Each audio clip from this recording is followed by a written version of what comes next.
Hello viewers, welcome to Kanvi's kitchen. ಇವತ್ತಿನ ವಿಡಿಯೋದಲ್ಲಿ ಎಷ್ಟು ತಿಂದರೂ ಕೂಡ ಪದೇ ಪದೇ ತಿನ್ನಬೇಕು ಅನಿಸುವಂತಹ ಒಂದು ಸಿಂಪಲ್ ಆದಂತಹ ರುಚಿಯಾದಂತಹ ಒಂದು ಸ್ನ್ಯಾಕ್ಸ್ನ ಮಾಡೋದು ಹೇಗೆ ಅಂತ ನೋಡ್ಕೊಳ್ಳೋಣ ಬನ್ನಿ. ಮಕ್ಳಿಗಂತೂ ತುಂಬಾ ಇಷ್ಟ ಆಗುತ್ತೆ ಈ ಸ್ನ್ಯಾಕ್. ಮಾಡೋದಂತೂ ಬಹಳನೇ ಈಸಿ. ಹೇಗೆ ಮಾಡೋದು ಅಂತ ನೋಡ್ಕೊಳ್ಳೋಣ. ಅದಕ್ಕೂ ಮೊದಲು ನನ್ನ ಚಾನಲ್ನ ಸಬ್ಸ್ಕ್ರೈಬ್ ಮಾಡಿಲ್ಲ ಅಂದರೆ ಪ್ಲೀಸ್ ಮರೀದೆ ಸಬ್ಸ್ಕ್ರೈಬ್ ಮಾಡ್ಕೊಳ್ಳಿ. ಮೊದಲಿಗೆ ನಾವಿಲ್ಲಿ ಒಂದು ಮಿಕ್ಸಿಂಗ್ ಬೌಲ್ನ ತಗೊಳ್ಳೋಣ.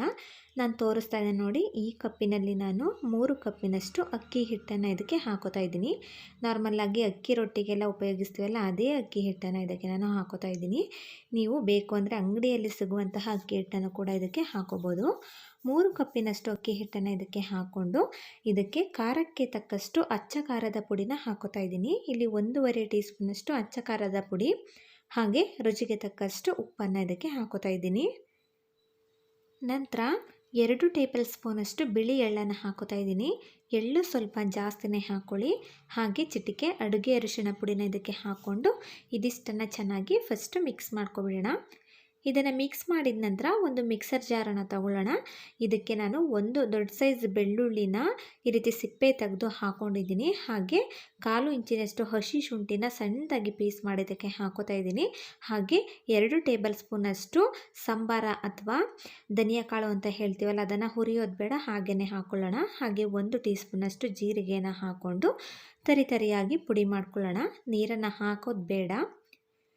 ಇದನ್ನು ತರಿಯಾಗಿ ಪುಡಿ ಮಾಡಿದ ನಂತರ ಇದಕ್ಕೆ 2 ಟೇಬಲ್ ಸ್ಪೂನಷ್ಟು ಕಡಲೆಕಾಯಿ ಬೀಜನ ಹಾಕೋತಾ ಇದ್ದೀನಿ. ಇದನ್ನು ಹುರಿಯೋದೇನು ಬೇಡ, ಹಸಿಯದನ್ನೇ ಹಾಕ್ಕೊಳ್ಳೋಣ. ಹಾಕ್ಕೊಂಡು ಜಸ್ಟ್ ಒಂದು ಕಾಳು 2-3 ಬೇಳೆ ಆಗಬೇಕು, ಅಷ್ಟು ಮಾತ್ರ ನಾವು ತರಿಯಾಗಿ ರುಬ್ಕೋಬೇಕು. ತೀರಾ ನುಣುಪಾಗಿ ಪೌಡರ್ ಮಾಡ್ಕೋಬೇಡಿ. ಇಷ್ಟು ಪೌಡರ್ ಮಾಡಿಕೊಂಡ್ರೆ ಸಾಕು. ಈ ಪೌಡರ್ ಏನಿದೆ ಇದನ್ನು ನಾವು ಮೊದಲೇ ಅಕ್ಕಿ ಹಿಟ್ಟನ್ನು ನಾವು ಮಿಕ್ಸ್ ಮಾಡಿ ಇಟ್ಕೊಂಡಿದ್ವಲ್ಲ, ಅದಕ್ಕೆ ಇದನ್ನು ಪೂರ್ಣ ಪ್ರಮಾಣದಲ್ಲಿ ಹಾಕ್ಕೊಳ್ಳೋಣ.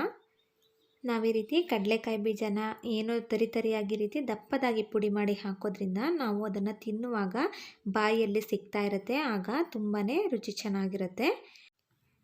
ನಂತರ ಇದಕ್ಕೆ ನಾನು 1 ಹಿಡಿಯಷ್ಟು ಕೊತ್ತಂಬರಿ ಸೊಪ್ಪನ್ನು ತೊಳೆದು ಸಣ್ಣದಾಗಿ ಕಟ್ ಮಾಡಿ ಹಾಕೋತಾ ಇದ್ದೀನಿ.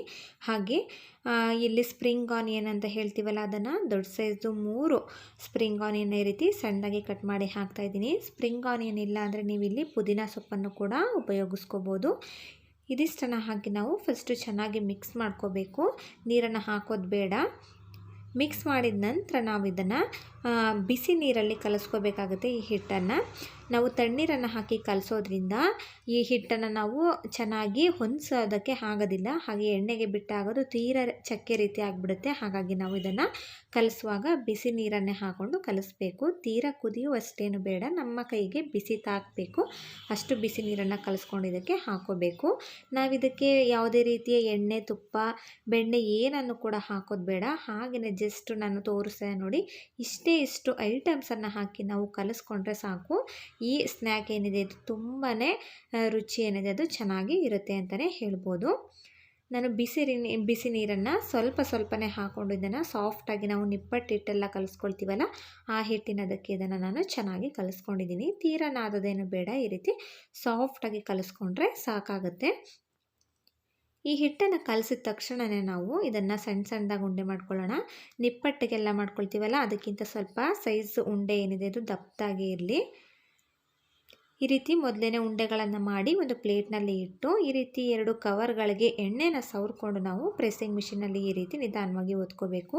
ನಾವು ಹಿಟ್ಟನ್ನು ಕಲಿಸುವಾಗ ಯಾವುದೇ ರೀತಿ ಎಣ್ಣೆ ತುಪ್ಪನ ಹಾಕದೇ ಇರೋದ್ರಿಂದ ನಾವು ಒತ್ತುವಾಗ ಅದು ಕವರ್ಗೆಲ್ಲ ಅಂಟ್ಕೊಳ್ಳುತ್ತೆ, ಮುರಿದೋಗುತ್ತೆ. ಹಾಗಾಗಿ ನಾವು ಈ ರೀತಿ ಎಣ್ಣೆನ ಸವರ್ಕೊಂಡು ನಿಧಾನವಾಗಿ ಒತ್ಕೋಬೇಕು. ನಾವು ತೀರಾ ಮಂದವಾಗೂ ಬೇಡ, ಸುಲಭವಾಗೂ ಬೇಡ, ಮೀಡಿಯಮ್ ಹದದಲ್ಲಿ ಲಟ್ಟಿಸ್ಕೋಬೇಕು. ನಾವು ತೀರಾ ಮಂದವಾಗಿ ಲಟ್ಟಿಸ್ಕೊಂಡ್ರೆ ಅದು ಬೆಂದಾಗ ಒಳಗಡೆ ಎಲ್ಲ ಮೆತ್ತಗಾಗ್ಬಿಡುತ್ತೆ. ತೀರಾ ನಾವು ತೆಳುವಾಗಿ ಲಟ್ಟಿಸ್ಕೊಂಡ್ರೆ ಅದು ಚಕ್ಕೆ ಥರ ಆಗಿಬಿಡುತ್ತೆ. ಹಾಗಾಗಿ ಮೀಡಿಯಮ್ ಹದದಲ್ಲಿ ನಾವು ಒತ್ಕೋಬೇಕು. ನಂತರ ನಾವು ಎಣ್ಣೆನ ಕಾಯಿಸ್ಕೊಂಡು ಗ್ಯಾಸನ್ನು ಕಾದಿರುವಂತಹ ಎಣ್ಣೆಗೆ ಈ ರೀತಿ ಬಿಟ್ಕೊಂಡು ಗ್ಯಾಸನ್ನು ನಾವು ಮೀಡಿಯಮ್ ಹದದಲ್ಲಿ ಇಟ್ಕೊಂಡು 2 ಕಡೆ ತಿರು ಹಾಕ್ಕೊಂಡು ನಾವು ಬೇಯಿಸ್ಕೋಬೇಕಾಗತ್ತೆ.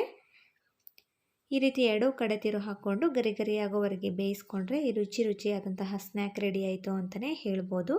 ತುಂಬಾ ಚೆನ್ನಾಗಿರುತ್ತೆ ಫ್ರೆಂಡ್ಸ್. ಮಕ್ಳಿಗಂತೂ ತುಂಬಾ ಇಷ್ಟ ಆಗುತ್ತೆ ಫ್ರೆಂಡ್ಸ್ ಈ ರೆಸಿಪಿ. ನೀವು ಒಂದ್ಸಲ ಖಂಡಿತ ಮನೇಲಿ ಟ್ರೈ ಮಾಡಿ. ನಾನು ಇದೇ ರೀತಿ ಎಲ್ಲ ಸ್ನ್ಯಾಕ್ಗಳನ್ನು ಕೂಡ ರೆಡಿ ಮಾಡಿ ಬೇಯಿಸಿ ಇಟ್ಕೊಂಡಿದ್ದೀನಿ ಅಂತಲೇ ಹೇಳ್ಬೋದು. ನೋಡಿದ್ರಲ್ಲ ಫ್ರೆಂಡ್ಸ್, ಈ ಗರಿ ಗರಿಯಾದಂತಹ ರುಚಿಯಾದಂತಹ ಸ್ನ್ಯಾಕ್ ಮಾಡೋದು ಎಷ್ಟು ಸುಲಭ ಅಲ್ವಾ. ಮನೆಯಲ್ಲೇ ಇರುವಂತಹ ಕೆಲವೇ ಸಾಮಗ್ರಿಗಳಿಂದ ನಾವು ಈ ರೆಸಿಪಿನ ಮಾಡ್ಕೊಂಡ್ಬಿಡ್ಬೋದು.